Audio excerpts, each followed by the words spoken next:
Query the board. Is anyone intending to call a 5:30 rule? So I have some advance notice. No, but I do have another proposal. Okay, but the question is, we have this issue, we have the remaining water issue, and from the clerk, we do have some time-sensitive appointments, and then we have 5 minutes in closed session. So I want to know, is anybody planning to surprise me by calling a 5:30 rule and excluding any business? No, but I got another surprise. Okay, two supervisor, crimey. It's late. Yeah. Supervisor. I can't remember your name. I've been sitting here for the last 2 hours arguing that we need to slow up and back off maybe for 30 days. And all of a sudden it realized, I mean, I have the power of that to make that happen. I'm going to impose Rule 22. I knew it was coming. And that'll make that happen. I knew that was coming. Told you. On this issue. I'm going to do it on all of them where there's expenditure of money. Told you. Do I get to say what the consequence of that is? Without further discussion is what the rule is. I'm ready to make the motion. Okay. We will cancel the meeting with the water agencies that were set up for next week. Thank you.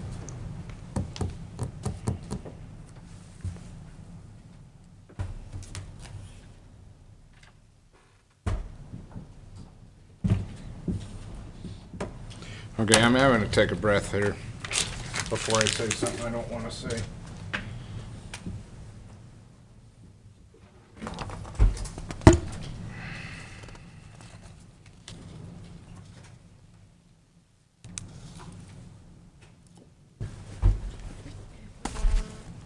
Let's move to appointments and commissions, seeing as those two items have had the rule imposed on them. Let's move to appointments. Chair Wattenberger, just for those viewing the meeting, Rule 22 is anything that requires an expenditure of fund can be carried over until the next session of the board. So just for anyone who wasn't clear what that rule was. Thank you for that clarification. Appointments, Yes. Section K. I'm sorry. Oh, Thank you, Mr. Chair. EE, Mendocino Transit Authority, Jim Tarbell.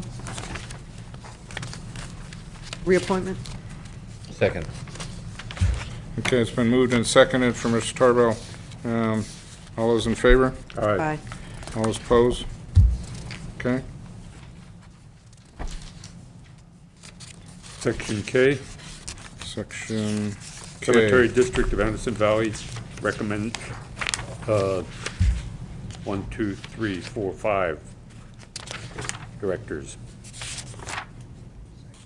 Okay, been moved and seconded for the slate. All those in favor, say aye. Aye. All right. All those opposed? Passes unanimously.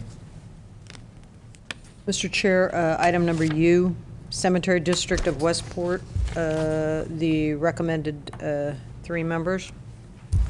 Okay, slate is recommended. Do I hear a second? Second. Second. All those in favor signify by saying aye. Aye. Okay, motion passes. Community Development Commission, number AA, the 4th District appointment, Jeffrey Warner. And if you be so inclined, I'd toss in Mr., Okay. or the name of Chris Warner Curry. Carrie? Curry. Okay. Second. Okay. Those 2 nominations been moved and seconded. All those in favor say aye. All right. Aye. All those opposed? Okay.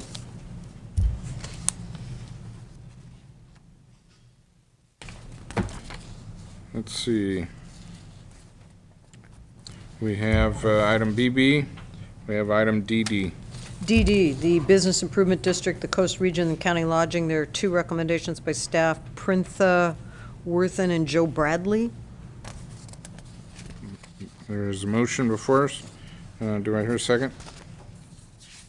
I would recommend Joe Bradley, County Lodging Association, term expiration. Okay, so break that one apart. Is that acceptable to the maker of the motion? Would the second consider both Printha's a coastal person that's reappointing? I understand that. Okay. So we'll go with Joe Bradley? Okay, and that is a second for Joe Bradley? Supervisor? Yes. Yes, okay. All those in favor of the appointment of the Joe Bradley, as stated, say yes. Yes. Yes. I'm really getting out there, I'm sorry. And Child Care Planning Council, BB. Any action on that today?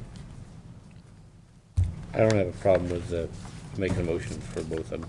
Okay, motion's been made. Do I hear a Second. second? There is a second. All those in favor say aye. Aye. Okay.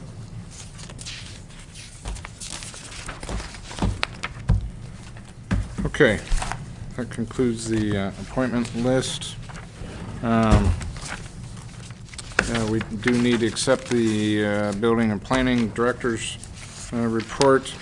I will go to public expression and then go to committee reports. I do have an important committee report to state, so let's go to public expression.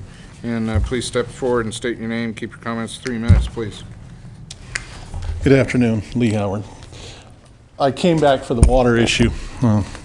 It died, but I also have the issue that I brought up earlier today. And the Department of Transportation continues to, in my opinion, set policy for you.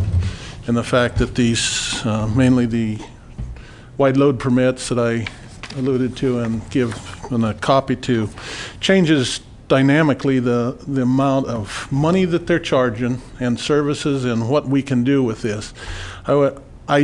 I find it amazing that we follow and try to communicate and do business with this board, and then all of a sudden the staff goes their own way. The fact that they can change our hours of operation, give additional time off as far as being able when we can haul and work out there in the private sector is really a concern to me, and I hope that you can get to the bottom of this thing and that it comes back to the board making policy rather than your administrators making policy. I paid $90 for the last several years. All of a sudden I go in, they change the rules and they double the fee because of the way they read the book. I would like to have some closure on this type of thing about how and what. It affects everybody in the county. Yes, I'm here mentioning it to you, but I think it needs your attention. It just can't continue to go this way without the board knowing what the policies and procedures are with the county. And I would look forward to your water thing. I've studied it to a degree. I have some real concerns with it and how this contract is going to be administered and what it's going to get done, what you're going to get done with it in the end. I think you got some real problems in getting it to finality too. Thank you. Thank you, Mr. Howard. Any additional public comment? Seeing no one step forward, let's go to committee reports.